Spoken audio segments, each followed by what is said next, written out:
Can you hide me from my daddy? The tiny voice cut through the roar of motorcycle engines like a knife.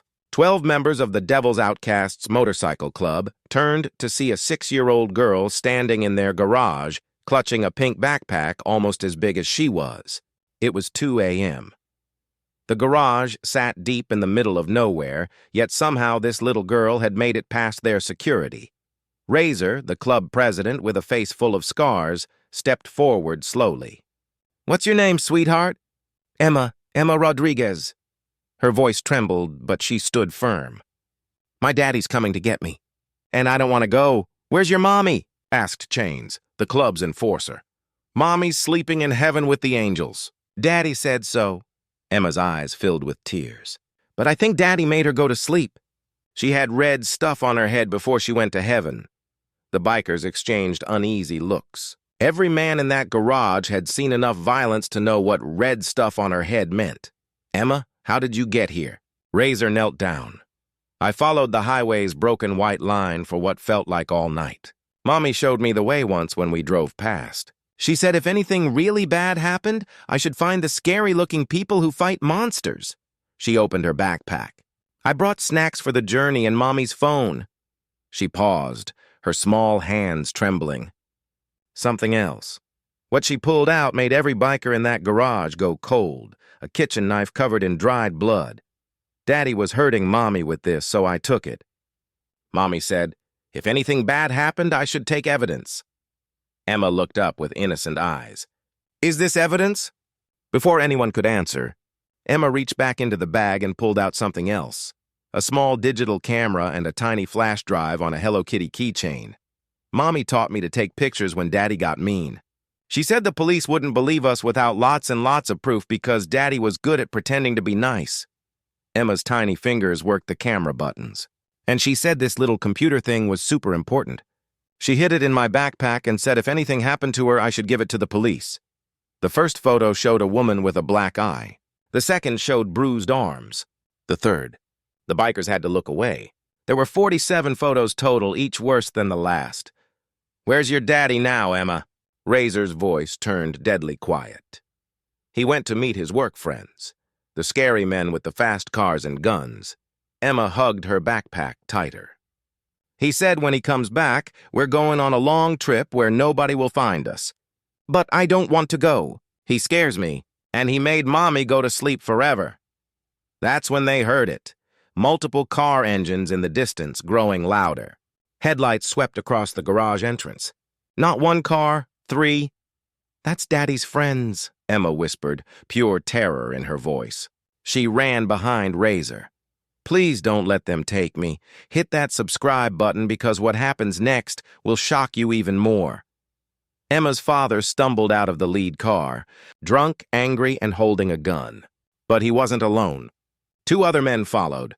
"Cold, professional, dangerous cartel. Emma, get out here right now," he screamed.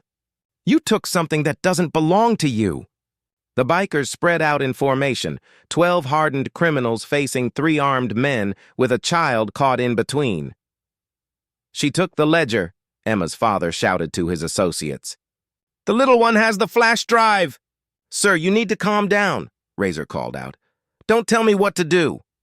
"That drive has our entire operation on it. Names, dates, money transfers." One of the cartel men raised his weapon. "We don't leave witnesses." "Daddy, I don't want to go with you." Emma's voice barely rose above a whisper from behind Razor. "You little brat. You don't understand what you've done.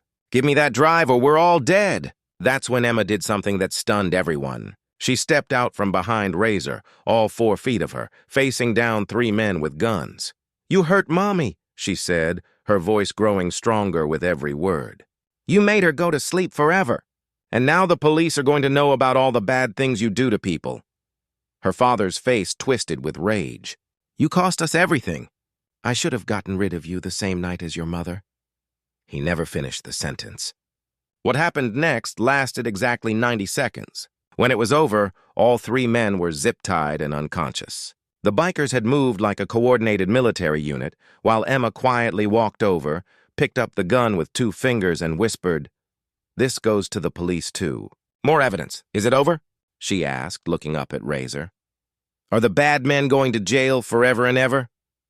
Razor picked up the digital camera and the flash drive. 47 photos of domestic violence, a murder weapon with fingerprints, proof of a cartel operation, and 12 bikers as witnesses to attempted child abduction with firearms. Yeah, sweetheart, it's over. But it wasn't. The police arrived 20 minutes later. Emma's father and his associates were charged with first-degree murder, child endangerment, attempted kidnapping, and running a criminal organization. The flash drive held 3 years of cartel financial records, but Emma had nowhere to go. She's got an aunt in California, the social worker said, but it'll take time to arrange custody transfer, and with the cartel connections, she might not be safe there anyway. She's staying with us, Razor announced. Social worker Margaret Stevens, a stern woman in her 50s who'd seen every trick in the book, looked at the leather-clad bikers standing around the little girl like protective wolves.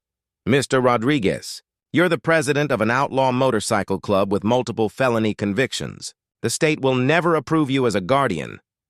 Then the state's got a problem, Razor replied, because she chose us, and we're not giving her up. What followed became the most unlikely custody battle in state history. Let me know where you're watching from and smash that subscribe button. Margaret. Stevens became Emma's temporary guardian, but Emma refused to leave the clubhouse. For 3 weeks, she slept in the meeting room, surrounded by 12 former criminals who had no idea how to care for a traumatized child.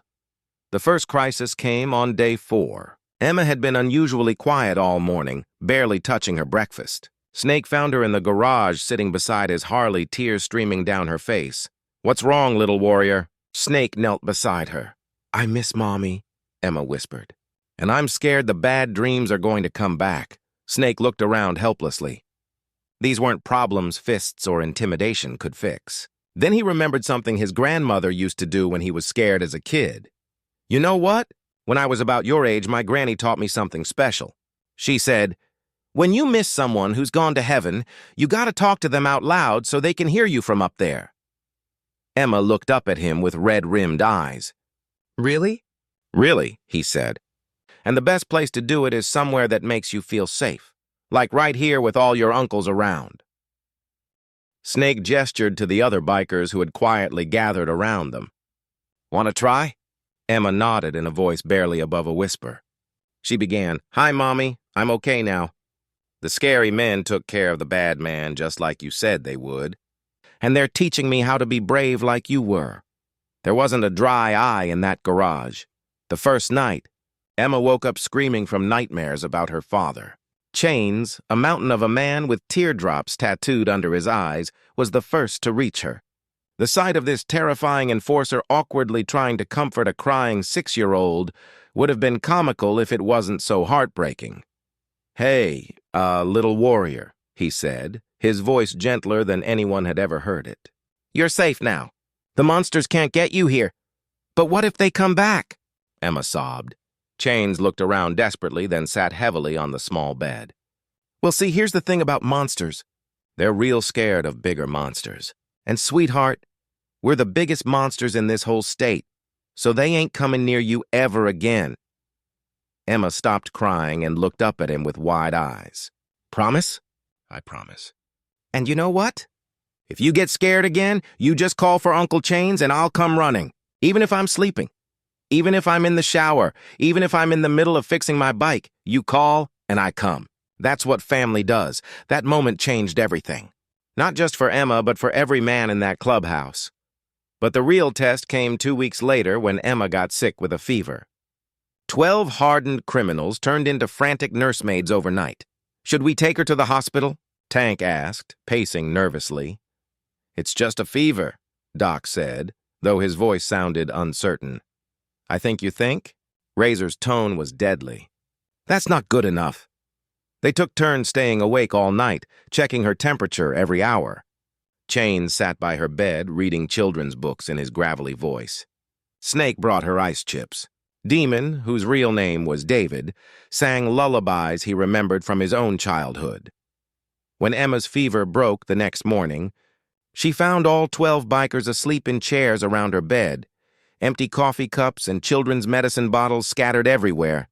You all stayed with me? She asked softly. Razor opened his eyes. Of course we did, sweetheart. That's what daddies and uncles do. Margaret Stevens watched this transformation with professional skepticism that slowly turned into amazement.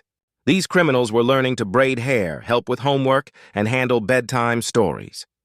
They child-proofed their clubhouse, stocked juice boxes next to beer, and learned that Disney movies could be just as engaging as action flicks.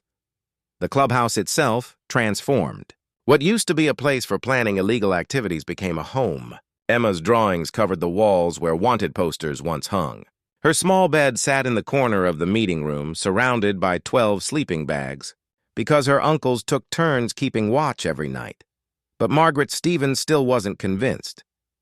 3 months in, she scheduled surprise visits, hoping to catch them unprepared. She arrived one Tuesday afternoon to find the entire club helping Emma with a school project about families. What makes a family special? Emma asked, reading from her homework sheet. Protection, said Chains immediately. Love, added Snake. Surprising everyone. Being there when someone needs you, Tank offered. Teaching right from wrong, said Demon. Emma wrote down each answer carefully. What about you, Daddy Razor? Razor looked around at his brothers, then at Emma. A family is when a bunch of broken people decide they're stronger together, and they'll do anything to keep each other safe. Margaret Stevens felt her professional skepticism crack a little more. But the legal system wasn't impressed. Your Honor, the state's attorney argued in family court 6 weeks later, these men are dangerous criminals. They solve problems with violence. This child needs stability and proper role models. Your Honor, Razor's court-appointed lawyer countered, these men risk their lives to save this child. They've given her more love and security in 6 weeks than she's ever known. The judge, a stern woman named Patricia Williams, looked down at Emma, who sat between Razor and Chains in the front row. Emma, do you understand what's happening here today? Emma stood up. Yes, ma'am. Some people think my new family is too scary to take care of me, but they don't understand that sometimes the scariest-looking people have the biggest hearts. And you want to stay with Mr. Rodriguez? He's my daddy now, Emma said simply. And all the uncles protect me. They keep the monsters away. Judge Williams studied the case file, character references from teachers, doctors, even the sheriff. Emma's grades had improved. Her nightmares had faded. She was thriving, but what sealed the decision was Emma's final statement. Your Honor, I started a club at the clubhouse. It's called Little Warriors. It's for kids like me who've seen bad things. We meet every Saturday and I teach them what Mommy taught me. How to be brave, how to take pictures when grown-ups are mean, and how to find safe people who will protect you. Judge Williams looked at Margaret Stevens. What's your recommendation? Margaret Stevens, who had spent her career placing children in traditional homes, took a deep breath. Your Honor, in 30 years of social work, I've never seen a child heal as completely as Emma has in the past 3 months. These men have created something I didn't think was possible. A stable, loving home that also acknowledges the reality of the dangerous world we live in. Emma doesn't just feel safe, she feels empowered. My recommendation is to grant permanent custody to Mr. Rodriguez. The gavel came down. Custody granted. The courtroom erupted. 12 bikers cheered like their team had just won the Super Bowl. Emma launched herself into Razor's arms, calling him Daddy for the first time, in court. Margaret Stevens wiped away a tear she didn't know she was crying. That night, the Devil's Outcasts threw the biggest party in their history. Not because they'd beaten the system, but because they'd become something better than they ever thought possible. Emma kept her pink backpack, but now it held different things. Coloring books, crayons, emergency contact cards for scared children, and a disposable camera for kids who needed to document abuse. She carried it to school every day, ready to help any child who needed what she once needed.